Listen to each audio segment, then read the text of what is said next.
मंदाकिनी निगम जी कानपुर से। राधे राधे महाराज जी, चरण वंदन। महाराज जी, डिप्रेशन, नेगेटिविटी, मृत्यु का भय क्यों रहता है हमेशा मेरे को? क्योंकि पाप कर्म बन गए हैं, प्रमाद स्थिति बढ़ गई है। जो करना चाहिए वो नहीं कर पाए, जो नहीं करना चाहिए वो कर दिए। तो जिस मन की प्रेरणा से हमने असत कार्य किए, वही मन हमको दंड दे रहा है। किसका प्रश्न है जी?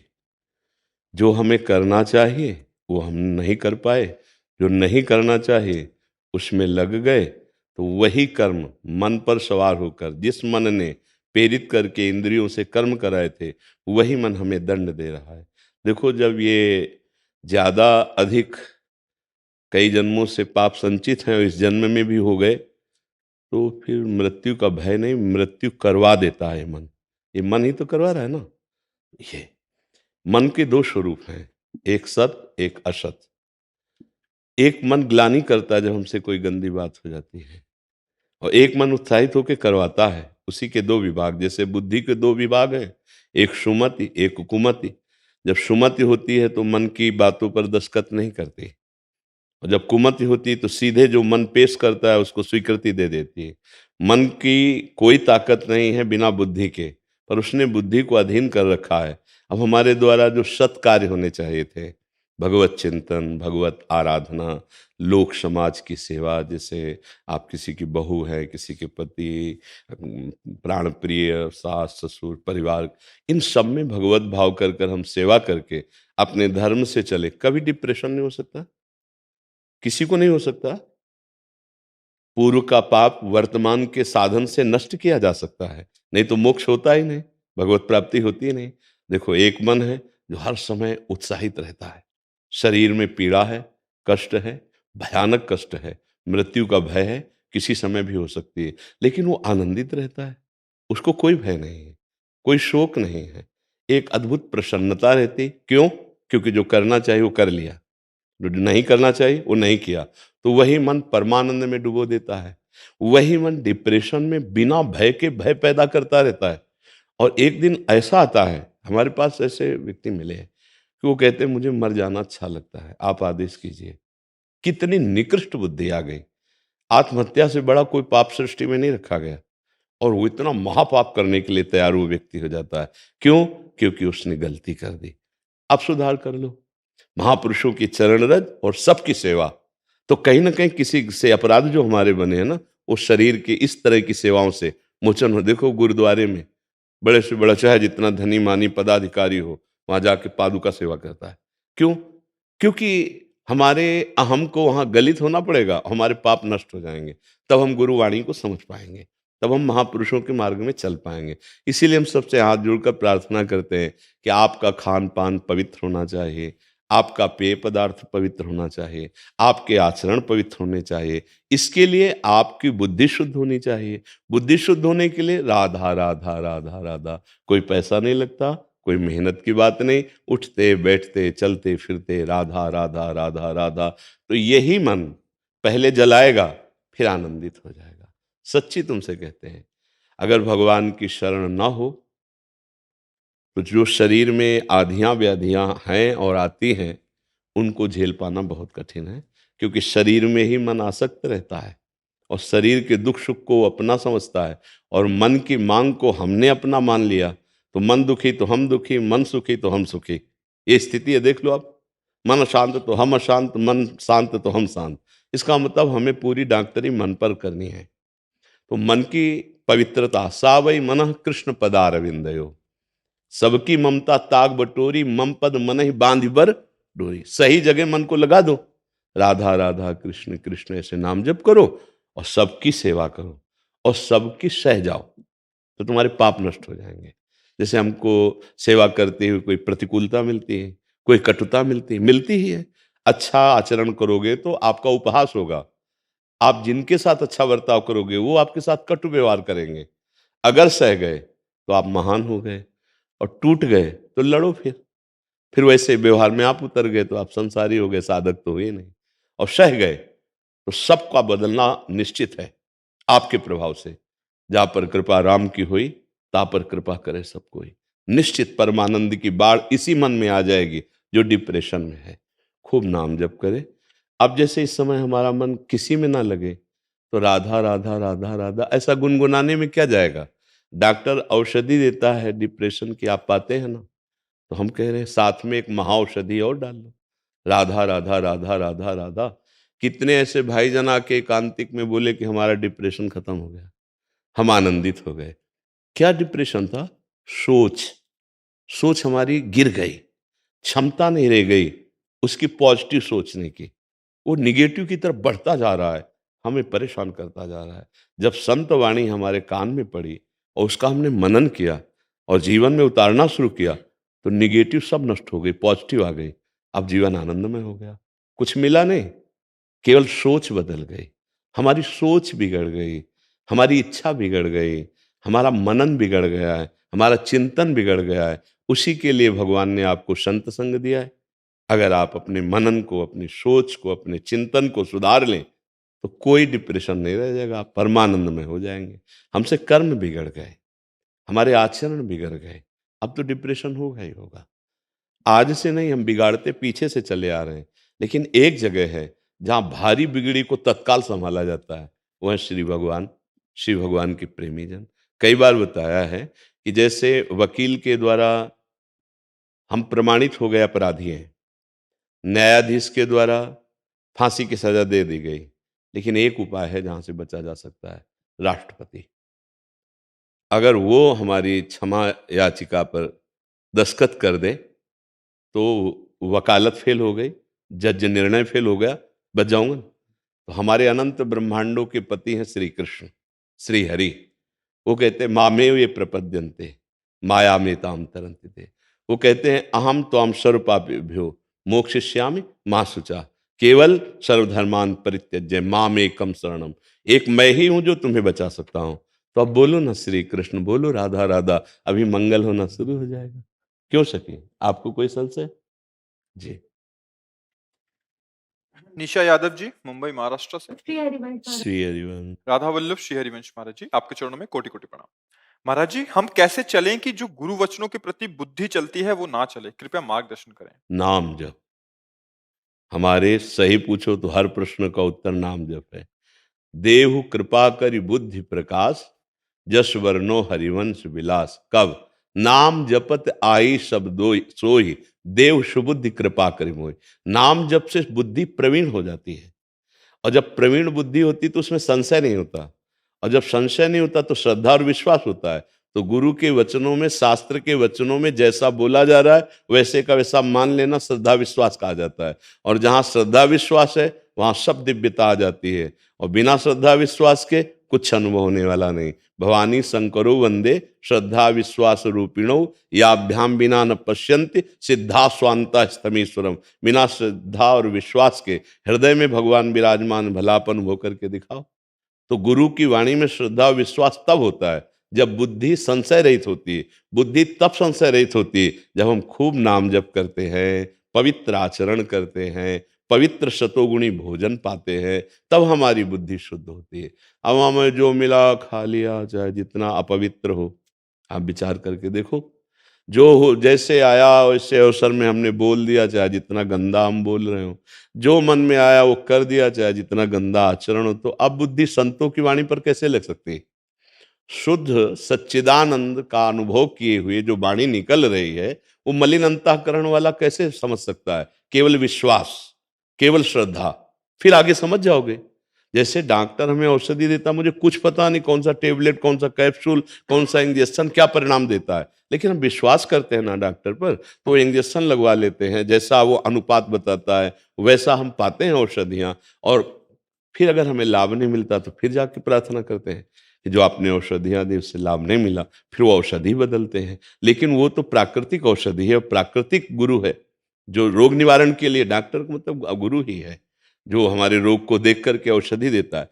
तो सदगुरु शास्त्र रूपी मेडिकल स्टोर से तुम्हारी नब्ज अर्थात तुम्हारे भाव को देखकर जो मंत्र और नाम दे रहा, वो अमोघ है, वो बदलना नहीं पड़ेगा। वो निश्चित आपके भव रोग का नाश कर देगा। जासु नाम भव भेषज हरन घोर त्रयशूल। जिनका नाम भव रूपी रोग की अचूक औषधि है, जिनका नाम तीनों तापों का नाश करने वाला है, वो नाम अगर आप जप करने लगे तो आपकी बुद्धि शुद्ध होने ही परम शुद्ध हो जाएगी। और बुद्धि इतनी सयानी हो जाएगी, रामाय भजें ते चतुर नर, फिर आपको कोई फंसा नहीं पाएगा, काम क्रोध लोभ मोह मद मत्सर। इसलिए धैर्य पूर्वक श्रद्धा और विश्वास करके गलत आचरण ना करते हुए सात्विक भोजन करते हुए नाम जपा जाए तो बुद्धि में श्रद्धा और विश्वास आ जाएगा। पवित्र बुद्धि में श्रद्धा विश्वास दृढ़ होता है और अपवित्र बुद्धि में अविश्वास संशय और अश्रद्धा बढ़ती है। क्योंकि जब तक हमारा मन पवित्र नहीं है तो हम पवित्र भाषा को कैसे समझ पाएंगे। आपसे बात हो रही, आप सुन रहे हो, लेकिन पकड़ उतना ही पाएगा वो जितना उसका मन बुद्धि पवित्र है। बिल्कुल नहीं अब पवित्र है तो उसको कुछ पकड़ में नहीं आएगा, क्या बोला जा रहा है कुछ समझ में नहीं आएगा।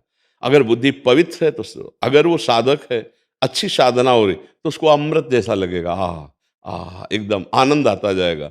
विषयी है तो दिमाग लगाएगा लेकिन दिमाग पकड़ नहीं पाएगा, क्योंकि वो मलिन है। मलिन अंतःकरण संतों की भाषा को नहीं समझ पाता, संतों की वाणी को नहीं। वहां श्रद्धा विश्वास मान करके किया जाता है कि अब जो ये कह रहे हैं वो बात हम शुरू करते हैं। और जहां शुरू किया और हृदय पवित्र हुआ तो आप नाचने लगेंगे। पायो जी पायो मैंने राम रतन धन पायो, वस्तु अमोलक दी मेरे सतगुर, निस्दिन बढ़त सवायो। पायो जी पायो मैंने राम रतन, तब समझ में आया ना।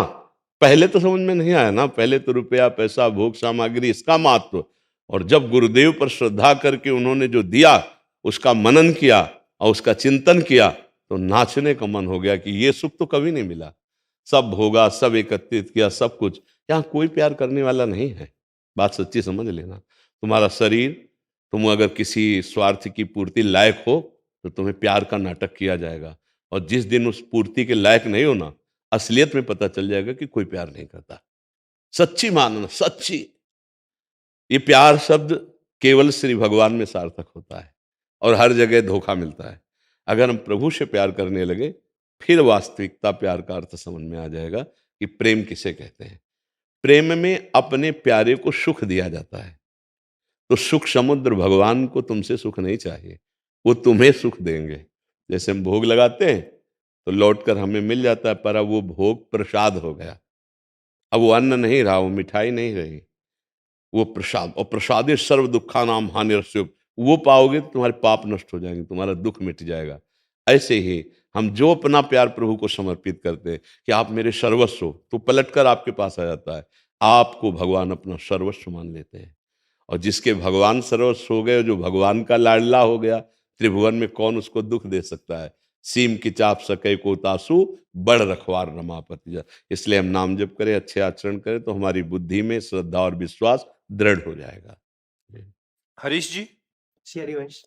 श्री हरिवंश महर्षि। महर्षि, मैं आपकी हर बात मानता हूं और आपको गुरु मान लिया है। महर्षि, नाम जप और गुरु प्रदत्त मंत्र में क्या फर्क है? क्योंकि मैंने आपको गुरु मान लिया है इसलिए नाम जप करता हूं, लेकिन क्या हाँ, मंत्र इसमें लेने बात से ही यह है भगवत कि प्राप्ति जैसे होगी? नाम जप से कल्याण हो जाएगा, लेकिन अब हम जैसे दास्य भाव से प्रभु को भजते हैं, दास स्वरूप, तो हमें किसी सिद्ध दास्य भाव वाले महापुरुष से हमारा अहम दासता में परिवर्तित हो जाए, इसलिए मुझे मंत्र चाहिए। हमें सख्य भाव प्रभु से जुड़ना है तो हमें उसका मंत्र चाहिए। हमें गोपी भाव में जाना है तो गोपी भाव का मंत्र चाहिए। वात्सल्य भाव में तो उसका मंत्र चाहिए।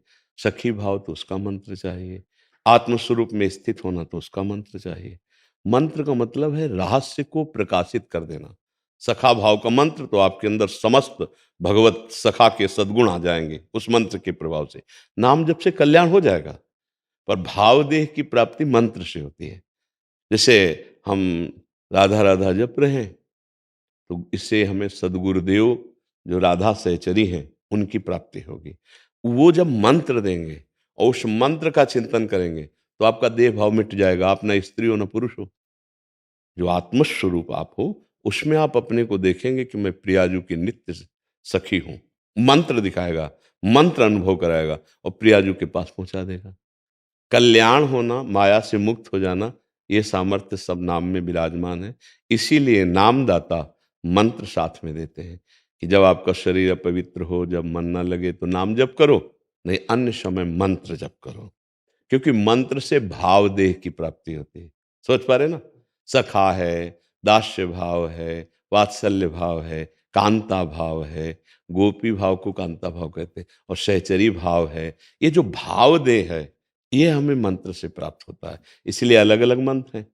निकुंज का अलग मंत्र है, ब्रजलीला का अलग मंत्र है, दास्य सखा भाव आदि का अलग मंत्र है। इसीलिए भगवान अलग अलग आचार्यों के रूप में अवतरित हुए। अब जैसे मोक्ष पदवी आत्म स्वरूप में बोध आद्य गुरु भगवान शंकराचार्य जी, जैसे सखा भाव और पुष्टि मार्गी जो भगवत लालन भाव कि हमारे प्यारे लाल हैं, श्री भगवान वल्लभाचार्य जी प्रकट हुए। जैसे सखी भाव में स्वामी हरिदास जी महाराज, हित जो महाराज, ऐसे महापुरुष प्रकट हुए।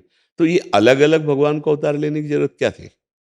हमारे भाव के लिए ही तो ना, कि हम प्रभु को अपना भाई मानना चाहते हैं, मित्र मानना चाहते हैं, हम प्रभु को अपना शिष्य मानना चाहते हैं, प्रभु को गुरु मानना चाहते हैं, प्रभु को पिता मानना चाहते, प्रभु को अपना पुत्र मानना चाहते हैं। जो हम मानना चाहें छूट है, पर वो मानने की बात तभी पुष्ट होगी जब उस भाव का सिद्ध महापुरुष मिले। नहीं तो हम कैसे जानेंगे हमारे सखा को क्या प्रिय है, हमारे पुत्र को क्या प्रिय है, हमारे पति को क्या प्रिय है, हमारे पिता को क्या प्रिय है, हमारे स्वामी को क्या प्रिय है? ये सब भाव है ना। तो जब वो सिद्ध महापुरुष मिला तब उसके मंत्र के प्रभाव से अब हमें पता चला कि श्री कृष्ण सखा कैसा होता है, उसमें कौन से सद्गुण होते हैं जो श्री कृष्ण को सुख पहुंचाते हैं, कैसे ईश्वर के साथ खेलने की क्षमता है कि मित्रवत वो मंत्र प्रदान करता है। ऐसे सब भावों का है।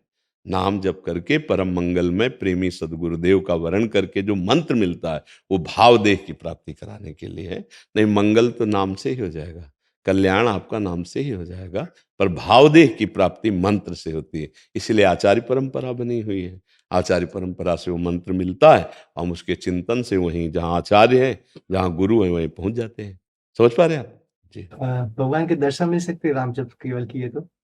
हाँ, आप लालसा कीजिए, पर वो लालसा किस भाव से होगी ये भी बात दिला। इसीलिए कह दिया गया चाहे शिव विरंचि सम होई, गुरु बिनु भव निधि तरह न कोई। हमारे अंदर जब लालसा पैदा होगी तो भूख पैदा होगी, तो हम अपने आप खोज करने लगेंगे कि मैं कुछ तो मानना होगा कि आपके प्रभु कौन है। जैसे हम आपसे पूछे आपके प्रभु कौन है, श्री कृष्ण। हाँ नहीं, क्या है आपके वो संबंध सखा भाव। तो अब ये भाव की पूर्ति कैसे होगी? किसी सिद्ध सखा का अनुसरण करना पड़ेगा ना। बिना उसके अनुसरण से, देखो राजा और प्रजा की तरह मिलने के लिए एक अधिकार है, आप मिल सकते हो, समझ रहे हो? आप प्रजा की विधि से जाइए तो आप राजा से मिल सकते, लेकिन दोस्त के समान बनकर राजा से मिलने के लिए अब पहले राजा के दोस्त की जरूरत है, जो राजा का विश्वसनीय दोस्त है और हम पर कृपा करे और हमको अपने परिकर में सम्मिलित करे और हमारी बात राजा के सामने पेश करे कि जैसे मैं आपको प्यार करता हूं ऐसा एक दोस्त आपका और तैयार हो रहा है। तो वो जिज्ञासा करे, मिलाओ, और आपके अंदर प्रबल लालसा है मिलने की, तब जाके आप हाथ मिला लोगे। क्योंकि उस दोस्त ने वहां तैयार किया उनको और इधर तैयार किया आपको, वही दोस्त है गुरुदेव। वो हरि की बात आपसे, आपकी बात हरि से, दोनों को मिला के हाथ मिला दिए, उनका कार्य पूरा हो गया। समझ रहे ला? और जब हाथ मिला तो गुरुदेव और हरि दो नहीं थे। जिनको हम समझ रहे थे कि हरि से मिलाएंगे वही हरि निकले, वही निकले। बंदों गुरुपद कंज कृपा सिंधु नर रूप हरि, महामोहतम पुंज जासु बचन रवि। बहुत जरूरत है भाई, बिना सदगुरु के हमें डांटेगा कौन, हमें दुलार कौन करेगा, हम सही चल रहे हैं कि नहीं चल रहे हैं देखेगा कौन, हमको किस कदम पे आगे कहाँ ऊंचाई चढ़ाई क्या है, फिसलन क्या है, ये बताएगा कौन? हमने वो मार्ग ही नहीं देखा। तो जो उस मार्ग में चले हुए हैं उन्हीं का आश्रय लेना पड़ेगा।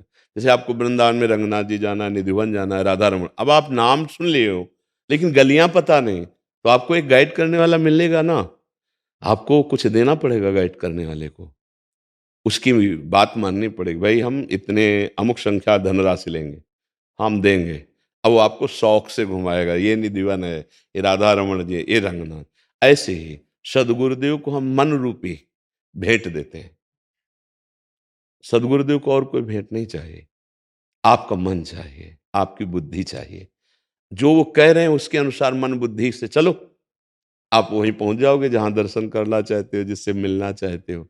बस भगवान से प्रार्थना करो कि आप ऐसे भगवत प्रेमी महात्मा का संग दो जिससे हम आपके इस भाव को प्राप्त हो सके। वो कृपा करके पूरा भाव बना देंगे। समझ पा रहे हैं आप? जी। लक्ष्य जी गाजियाबाद से। राधे राधे। राधे राधे महाराज जी। महाराज जी, क्या शास्त्र पढ़ने की कोई उम्र होती है क्या? शास्त्र पढ़ने की शुरुआत कैसे करें भक्ति और विद्यार्थी जीवन के साथ में? और क्या करें शास्त्र में? विद्यार्थी जीवन में बच्चा विद्या को भजन माने। जो आप विद्या अध्ययन कर रहे हो, उसको भजन माने और उस भजन को पुष्ट करने के लिए किसी भी महापुरुष की वाणी को श्रवण करे। ज़्यादा स्वाध्याय करने का समय विद्यार्थी को नहीं होता, क्योंकि वो अपने कार्यों को जो स्कूल के हैं, उनको लिखना है, पढ़ना है, दिमाग में बसाना है। पर हमें कुछ सत्संग चाहिए, 5 मिनट ही सही, 10 मिनट सही, जिससे हमें ये पता चले कि हमारा जीवन किस दिशा को जा रहा है, हमारा लक्ष्य क्या है, कहीं हम गलत तो नहीं हो रहे। जैसे छोटी-छोटी अवस्थाओं के बालक ब्रह्मचर्यहीन हो रहे हैं, व्यसनों की तरफ बढ़ रहे हैं, व्यभिचार की तरफ बढ़ रहे हैं। ये विद्यार्थी जीवन है। विद्यार्थी जीवन बहुत तपस्वी जीवन होता है। बहुत सावधानी से अगर विद्या अध्ययन की जाए, तो देखो बड़े-बड़े पदों में पढ़ लिख के ही तो जाया जाता है। उन पदों से हम अपने राष्ट्र की सेवा ही तो करते हैं। जो जहाँ है, मान लो टीचर है, तो उसी विद्यालय में कोई मुख्यमंत्री बनने वाला बैठा है, कोई एमएलए बनने वाला बैठा है, कोई साधु बनने वाला बैठा है।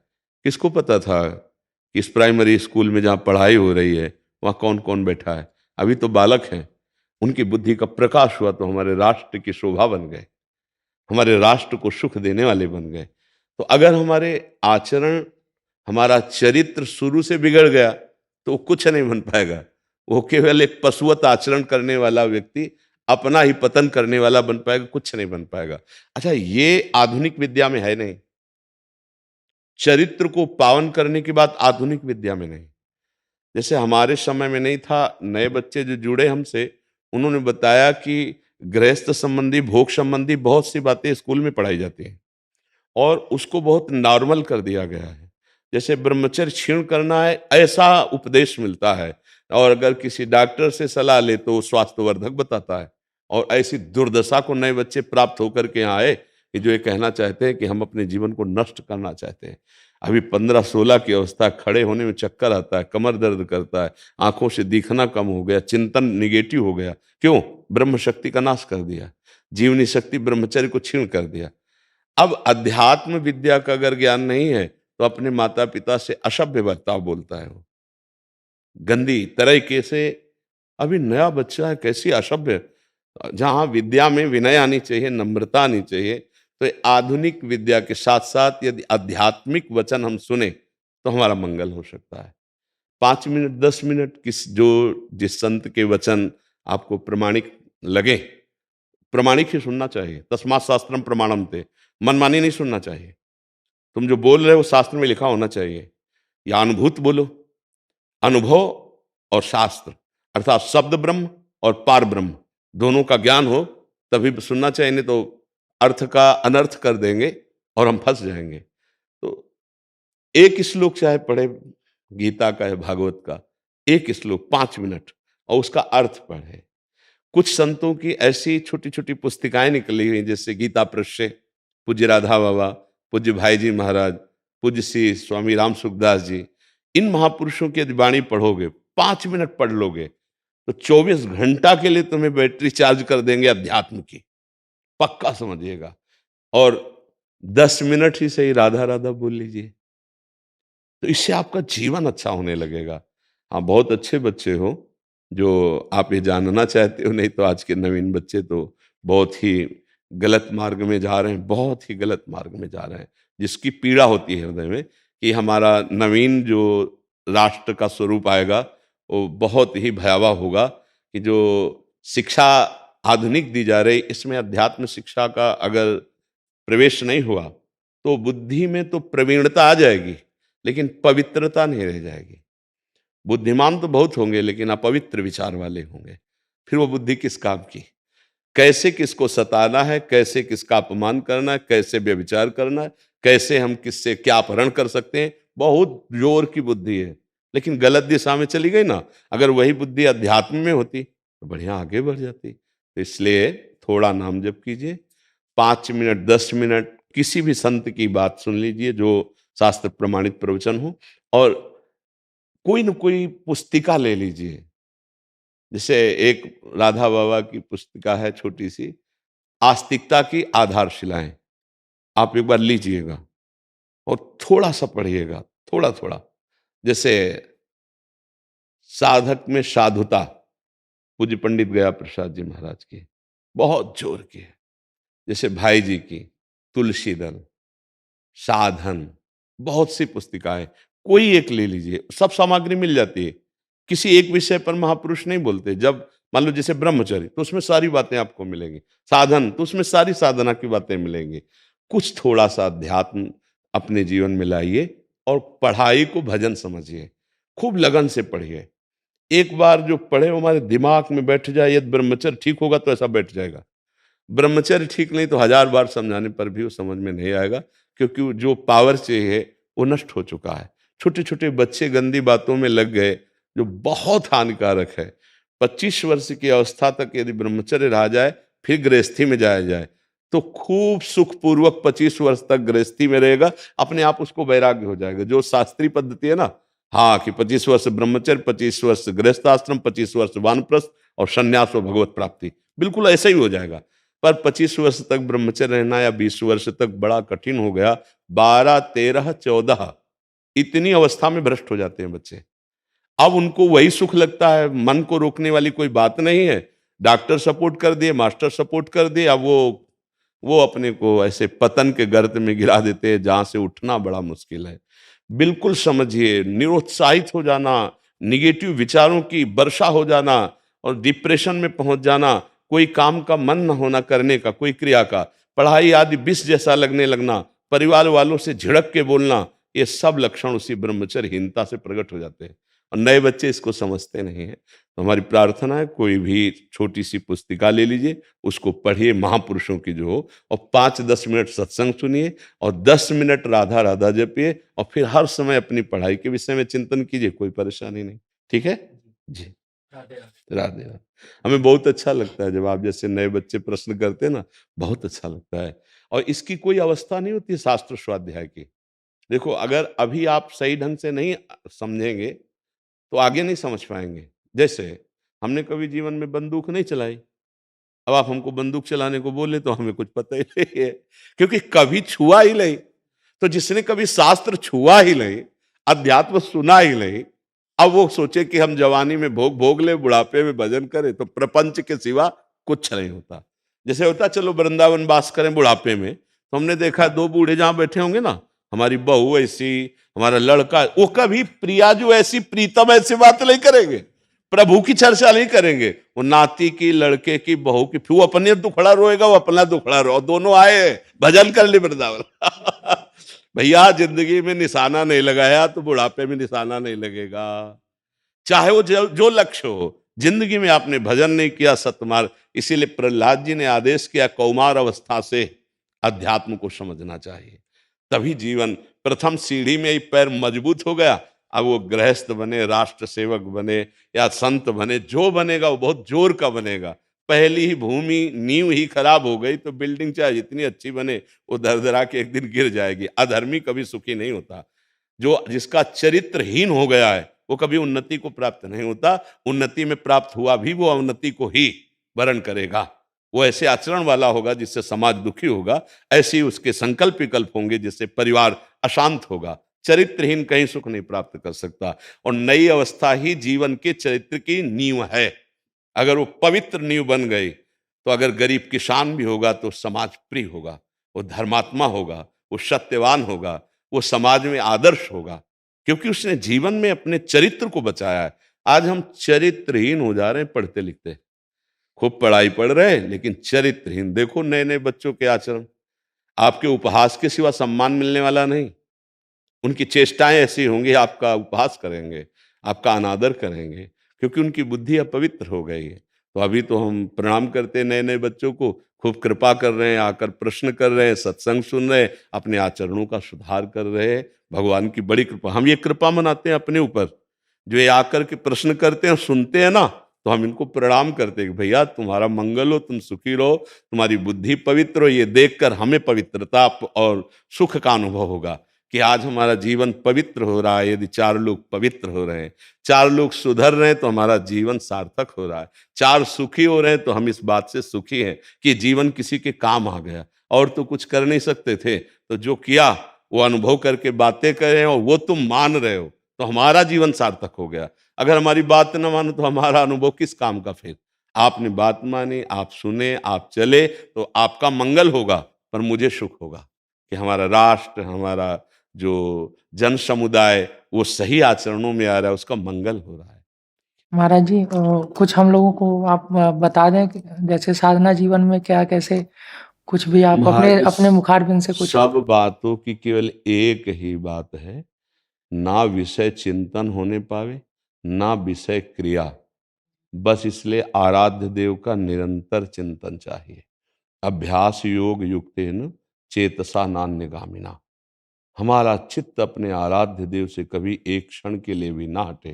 का हनुमंत विपत्ति प्रभु सोई, जौ तो सुमिरन भजन न होई। वो वही विपत्ति कि अगर विषय चिंतन हो गया और विषय क्रिया हो गई तो हमारे पतन होने में देर नहीं लगेगा। बालू का बांध टूट जाए तो फिर बंधना बड़ा मुश्किल होता है। इसलिए ध्यायतो विषयान पुंसांस संगास तेषुपजायते, संगात संजायते कामः, कामः क्रोधो विजायते, क्रोधात भवति सम्मोहा, सम्मोहात स्मृति विभ्रमा, स्मृति भ्रंशा बुद्धिनाशो, बुद्धिनाशात प्रणश्यति। मूल आया विषय चिंतन। अगर विषय चिंतन हुआ तो सर्वनाश हो जाता है। बुद्धि का नाश होना ही सर्वनाश बनाया। तो हमारा चिंतन न छूटने पावे। जो गुरु जी ने नाम मंत्र दिया, उपासना, रात दिन उसका अखंड चिंतन। बस शरीराध्यास नष्ट होना, चाहे वो वैष्णव हो, चाहे जिस मार्ग का पथिक हो, प्रथम अनिवार्य है। अगर देहाभिमान पुष्ट बना रहा तो न दासत्व पुष्ट हो पाएगा, न सख्य, न वात्सल्य, न कांता, न सहचरी। और अध्यात्म में देह भाव को मिटाने की ही प्रथम प्रणाली है। जिसे गुरुजनों के चरणों के आश्रय लेते हैं तो तन वांग मनोभीर अमलई सोहम तवई वास्यता। शरीर से, मन से, वाणी से बिके हुए दास की तरह गुरु आज्ञा में रहने से अहंकार गलित हो जाता है। देहाभिमान गलित हुआ तो स्वरूप जागृत हो जाता है। वो चाहे दास्य स्वरूप, चाहे सख्य स्वरूप, वात्सल स्वरूप, या ज्ञान मार्ग में है तो आत्मस्वरूप। तो अखंड चिंतन ही हमारा परम लक्ष्य है। अपने प्रभु का अव्यावृत भजनात् तन्मयाहा, देवर्षि नारद जी, तन्मय होकर अखंड भजन। उठते बैठते चलते फिरते हर समय विषय चिंतन ना होने पावे, ये सावधानी। और आराध्य देव का सतत चिंतन, ये जीवन का परम सार, सब शास्त्रों का परम सार। विषय चिंतन, विषय क्रिया रहित, भगवत चिंतन, भगवत क्रिया सहित। भगवत सेवा और भगवत चिंतन, विषय चिंतन, विषय क्रिया रहित, भगवत चिंतन, भगवत क्रिया सहित, तो जीते जी जीवन मुक्त और परमहंस है। वो परम पद में आरूढ़ है, उसे और कोई परम पद नहीं चाहिए। जो मंगलयतन भगवान के चिंतन में परम सुखी रहता है, उसके जैसा सातरति सातरति शालोकांत है। मम भक्ति युक्तो भुवनम पुनात्। अक्षिता शर्मा जी अमेरिका से। राधे राधे। चरण स्पर्श महर्षि, कोटि कोटि नमन। महर्षि, जब हम परिवार या आसपास किसी को कुछ ऐसा करते देखते हैं जो अनुचित है या लोगों के लिए अनुकूल नहीं है, तब हमें कर्म या वाणी से हस्तक्षेप करना चाहिए या ये सोचकर कि ये ही इनका प्रारब्ध है, इसे जाने देना चाहिए? महाराज जी, यदि वो अपने अधिकार के अंतर्गत है, जैसे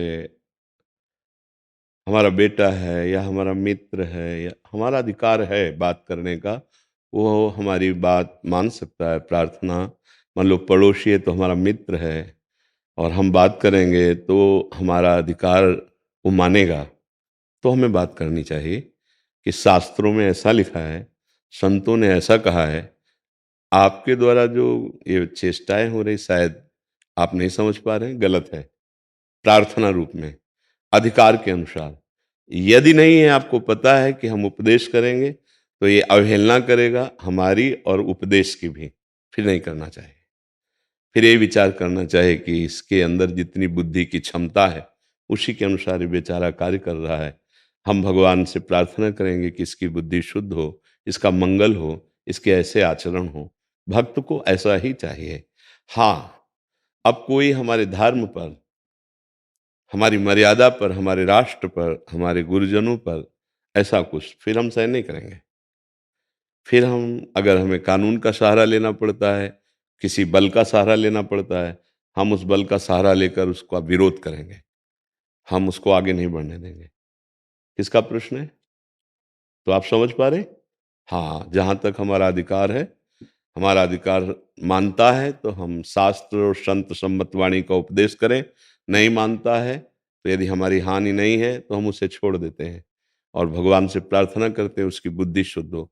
लेकिन जब मुझे पता है कि ये मेरे धर्म पर, मेरी मर्यादा पर, मेरी आराधना पर, मेरे राष्ट्र पर, समाज पर ये भारी विघ्न बन सकता है, तो फिर हम कानून का या किसी बल का आश्रय लेकर हम उसकी उस वृत्ति को रोकेंगे, उसका विरोध करेंगे। हाँ, पर्सनल सहने के लिए हम सह सकते हैं, लेकिन धर्म आदि के लिए फिर नहीं सह पाएंगे। फिर हमें विरोध करना चाहिए, नहीं वो कायरता होगी, फिर वो अधर्म का बढ़ावा होगा। अधर्मी को हर कदम पे रोक दिया जाए तो अधर्म दूसरे को त्रास नहीं दे पाएगा, दुख नहीं दे पाएगा। यदि अधर्मी को सब छूट देते चले जाएंगे तो महान दुख समाज को पैदा कर देगा। इसलिए अगर ऐसा लगता है कि ये अधर्म युक्त बढ़ता चला जा रहा है और हमारा अधिकार काम करेगा तो हम समझा देते हैं, नहीं समझा देते तो कानून समझा देगा। हम फिर उसकी कानून व्यवस्था करते हैं, जहाँ तक सीमा है, सीमा के अंतर्गत है तो हम सह लेते हैं। दोनों बातें बहुत विवेक पूर्वक देखनी चाहिए, क्योंकि भक्त बड़ा सुलझा हुआ व्यक्तित्व होता है। वो अपने को ना तो प्रपंच में फंसाएगा और ना दूसरे को कष्ट देना चाहेगा। पर जब धर्म की बात आ जाएगी फिर वहाँ कष्ट का प्रश्न नहीं उठता। धर्म की रक्षा के लिए अगर हमारे प्राण भी चले जाते हैं तो वो ठीक है, वो परम मंगलकारी होगा। ये बात ध्यान रखना है, चाहे स्त्री हो चाहे पुरुष हो। जो उपदेश है वो सार्वजनिक है, सबके लिए है। अपने सहन करने के लिए हम तैयार हैं, लेकिन हमारी मर्यादा, हमारे धर्म, हमारे राष्ट्र पर फिर हम सहन करने के लिए तैयार नहीं, चाहे कोई भी हो उसमें। जैसे अपने लोग हैं तो हम उतना संकल्प करेंगे, हम भजन करेंगे, हम तप करेंगे, अपने को जलाएंगे और उसके अधर्म वृत्ति को रोकेंगे। वो मर्यादा के खिलाफ नहीं जा सकता जहां तक हमारी पहुंच है। अगर इसके बाद नहीं है तो फिर हम सबसे बड़े न्यायाधीश से न्याय की बात गुहार करेंगे श्री भगवान से कि आप चाहे इसे दंड दीजिए या आप इसकी बुद्धि शुद्ध कीजिए, अब इसको रुकना चाहिए, नहीं तो बहुत हानि हो जाएगी। तो पहले जितने भी ऋषि महात्मा थे जगत मंगल के लिए ही तो तप करते थे, अपना कल्याण तो स्वयं हो जाएगा, उसमें कोई जगत मंगल के लिए। हम जो भजन कर रहे हैं, जो शास्त्र स्वाध्याय किए, जो तप किया, जो अनुभव हुआ, तो आज उसी को तो बांट रहे हैं कि आप उसे स्वीकार कीजिए, आपको उतनी मेहनत नहीं करनी पड़ेगी और आप स्वीकार किए तो आपका मंगल हो जाएगा। तो ऐसे ही आपके पास जो भी है, जितना विवेक है, जितनी बुद्धि है, उसके अनुसार हम अपनी रक्षा करें, अपने परिवार को सुव्यवस्थित रखें, अपने मोहल्ले को, अपने राष्ट्र को, जितना हमको भगवान ने दिया है हम भगवान से प्रार्थना करें। दो प्रकार से रोका जाता है, एक होती साम नीति विनय के द्वारा और एक होती दंड नीति। जब अधर्मी अधर्म से नहीं अपने को बचाना चाहता तो एक ही उपाय बचता है, दंड नीति। जैसे भगवान ने साम नीति का प्रयोग किया, जाकर संधि के लिए प्रार्थना की दुर्योधन से कि आप हस्तिनापुर के राजा बनिए, वो इंद्रप्रस्थ के बन जाएंगे।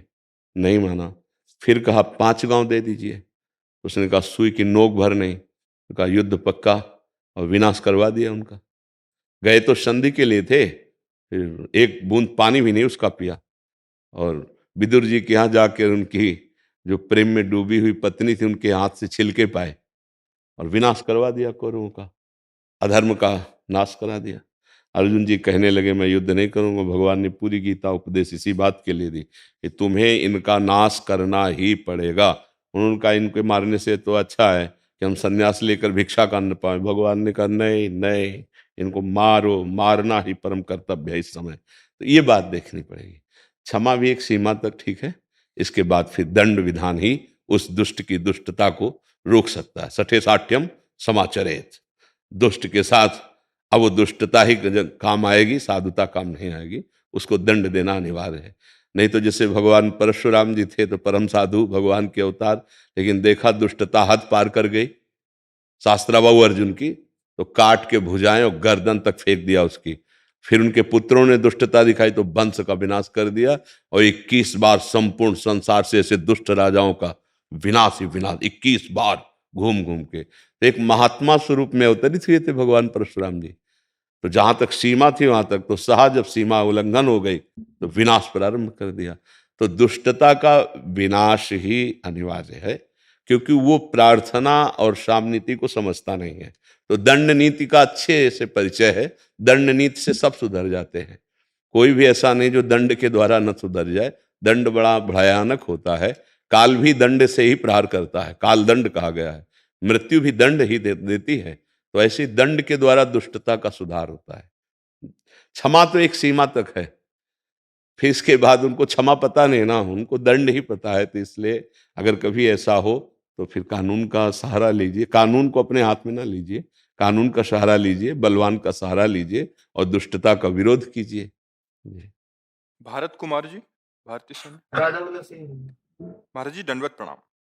महाराज जी, मैं पिछले 8 महीनों से आपके दिखाए मार्ग पर चल रहा हूँ और इस दौरान आपकी कृपा से मेरे अंदर का क्रोध व अन्य बुरी आदतों में सुधार आया है, परंतु मन में सवालों का जाल सा बना है। इससे छुटकारा कैसे मिले महाराज? जब बहुकाल करिय सतसंगा, तब ही होई सब संशय भंगा।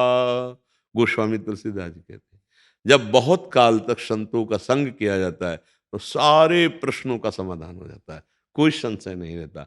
अच्छा, सत्संग के लिए तो यहाँ आना जरूरी थोड़ी। भगवान कलयुग ने बड़ी कृपा कर दी, मोबाइल यंत्र बना दिया जो तुम्हारी जेब में रहता है। तो ऑस्ट्रेलिया से भी आप सत्संग सुन रहे हैं, आए हो तो सुनी के तो आए हो ना। तो आप अगर सत्संग सुने, एकांतिक सुने, तो हर प्रश्न का उत्तर आपको मिल जाएगा। आप देखो ना, कोई भी प्रश्न ऐसा नहीं बकाया रहेगा जिसका उत्तर ना हो, क्योंकि सब रूपों में भगवान आके प्रश्न करते हैं और उसका उत्तर मिल जाता है। तो जब बहुकाल करी सत्संगा, बहुत काल तक हम संतों का संग करें, सत्संग सुने, तो हमारे हर प्रश्न का समाधान हो जाएगा, हर प्रश्न की शांति हो जाएगी। और नाम जप करें साथ में। अगर नाम जप नहीं तो तुम्हारी बुद्धि सत्संग को पकड़ने की योग्यता ही खो देगी, और नाम जप है तो संत वाणी पकड़ने की क्षमता आ जाएगी बुद्धि में। नहीं तो बुद्धि असत पकड़ने में तो बड़ी प्रवीण है, लेकिन सत्संग पकड़ने में प्रवीण नहीं है। उसके लिए नाम जप चाहिए।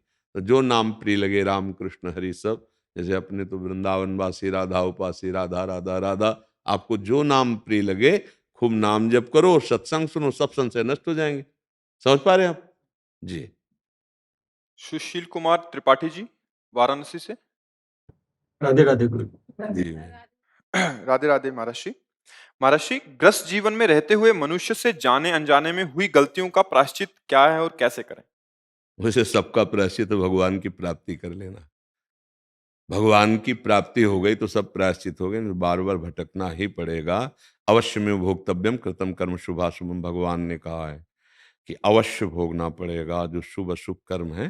देखो, तीर्थयाटन, दान, सत्कर्म, ये शुभ कर्मों का इस पलड़ा हो गया।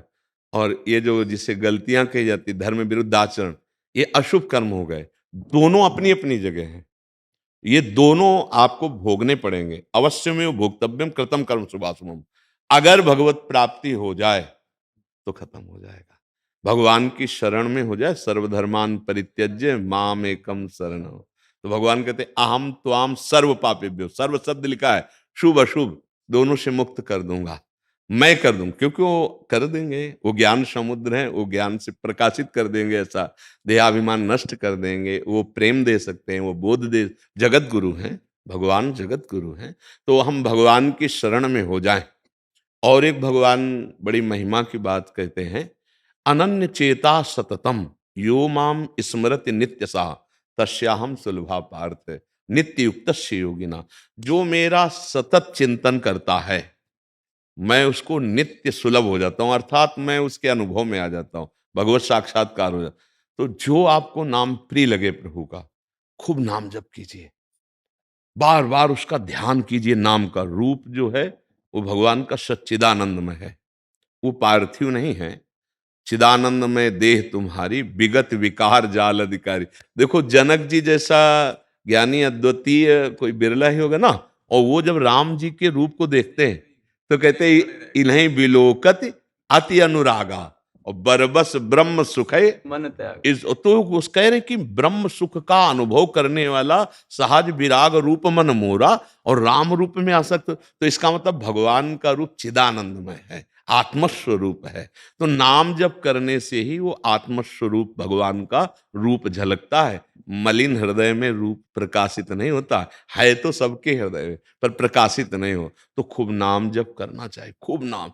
बड़े बड़े संतों की बात है, जो जितना जप प्रधान हुआ वो हाँ उतने उसके हृदय में ज्ञान प्रकाश, वैराग्य प्रकाश, भक्ति प्रकाश। अच्छा, जैसे हम आप ज्ञान की बातें कर लें और हमारा चिंतन वही विषयों का है तो कुछ नहीं होगा।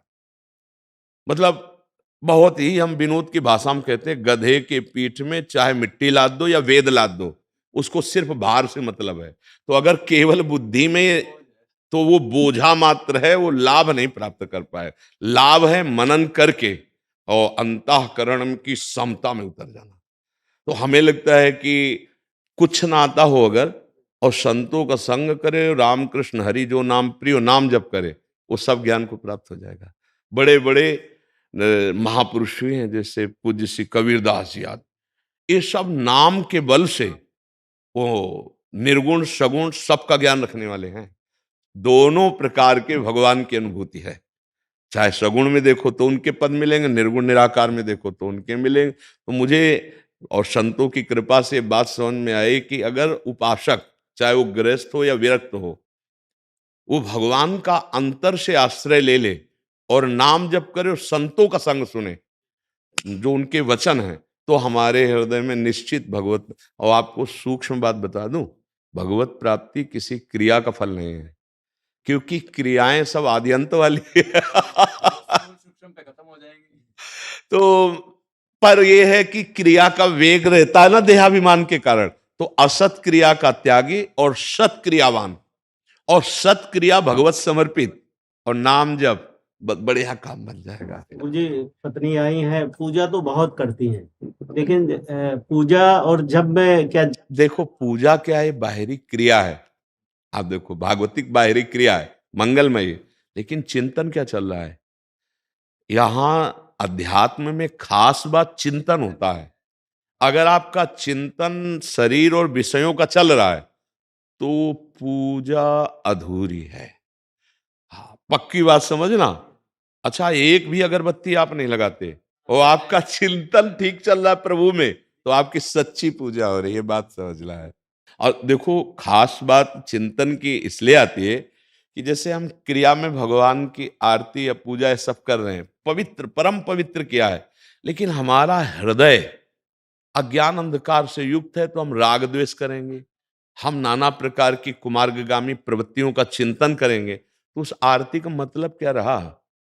तो उसका हमारे अंदर प्रकाश होना चाहिए, हमारा हृदय प्रकाशित होना चाहिए। भगवान कपिल देव जी ने कहा, जो मेरे श्री विग्रह की अर्चना तो बड़ी बड़ी कीमती वस्तुओं से करता है, लेकिन बाहर राग द्वेष करता है, तो वो पूजा ऐसी हुई जैसे राख में किया गया हवन। तो हमें लगता है कि पूजा चाहे कम हो, चिंतन बहुत बढ़िया चिंतन होना चाहिए।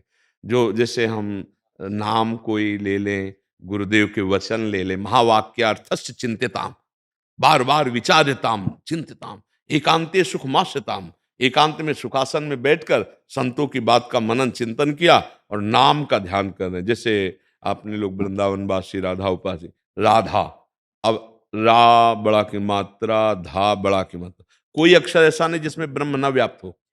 जैसे का तो अव्याप्त है, और पूरे अक्षर उच्चारण को सब में अव्याप्त है, का खा गा घा अंग, हाँ, तो आ सब में जैसे हर अक्षर में व्याप्त है, ऐसे ब्रह्म स्वरूप अक्षर है। अब हम ध्यान करें राधा, अब हम पूरा ध्यान इसी में लिख रहे हैं, चिंतन कर रहे हैं, मनन कर रहे हैं, तो आप देखिएगा आपके अंदर ज्ञान प्रकाशित हो जाएगा, आपके अंदर एक आनंद की अनुभूति होगी। किसी भी तरह से संसार का चिंतन छोड़ना है, खास बात है। देखो नींद में जो लोगों को ऐसा लगता है कि ताजगी आ गई और एक बहुत बल सा लगता है, कुछ नहीं, नींद में केवल संसार का चिंतन छूटा है। 5 घंटे 6 घंटे सुसुप्ति में संसार का चिंतन, और अगर जागृत अवस्था में योगी संसार का चिंतन छोड़ देता है तो वो समाधि सुख को प्राप्त हुआ परमानंद की तरफ बढ़ता। ये संसार का हम आरती तो प्रभु की कर रहे हैं और चिंतन संसार का चल रहा है, गड़बड़ है मामला। हम फावड़ा चला रहे हैं, व्यापार कर रहे हैं, नौकरी कर रहे हैं, लेकिन अंदर अंदर चिंतन राम कृष्ण हरि, पक्का भगवत प्राप्ति हो जाएगी, पक्का। ये बात समझ लीजिए। बहुत दान पुण्य किए महाराज नृग ने, बहुत, मतलब भागवत में बहुत वर्णन है उनका, और अंतिम योनि उनको गिरगिट की प्राप्ति हुई कुएं में। तो आप इस पर विचार करके देखिए कि खास बात चिंतन हुई या दान पुण्य सब हुआ। अगर भगवत चिंतन है, देखो पुत्र के बहाने से अंतिम समय नारायण अजामिल ने, उस नारायण नाम ने भगवत प्राप्ति करा दी। इसीलिए हमें बार बार ये विश्वास है और प्रार्थना करते रहते हैं कि आपको जो नाम प्रिय हो खूब नाम जप करो, अंदर ही अंदर नाम। देखो ना इसमें पैसा लगता है और ना इसमें किसी के सहयोग की जरूरत है। अगर बात पकड़ ली, राधा राधा राधा राधा, राम राम राम राम, कृष्ण कृष्ण कृष्ण, आप देखिएगा आपके अंदर कोई ऐसा ज्ञान नहीं बकाया रहेगा जो स्वयं स्फुरित ना हो जाए। क्योंकि सच्चिदानंद प्रभु का नाम सच्चिदानंदमय है। जैसे रूप सच्चिदानंदमय, ऐसे नाम सच्चिदानंदमय, ऐसे धाम सच्चिदानंदमय, सच्चिदानंदमयी लीला। स्वयं भगवान शंकर उन लीलाओं का गायन करते, शनकादि गायन करते हैं, जो ब्रह्म बोध के मूर्तिमान स्वरूप है। ठीक है, खूब नाम राधा राधा राधा राधा राधा राधा राधा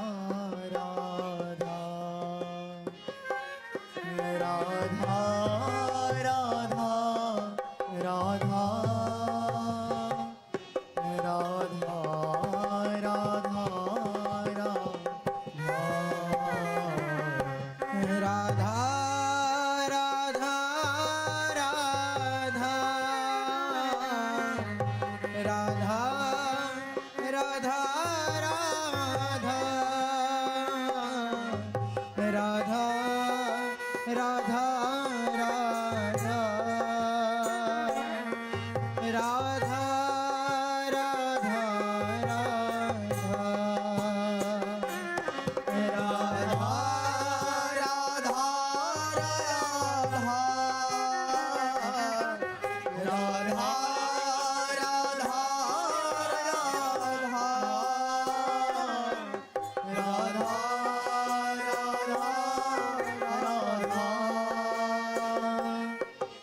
राधा राधा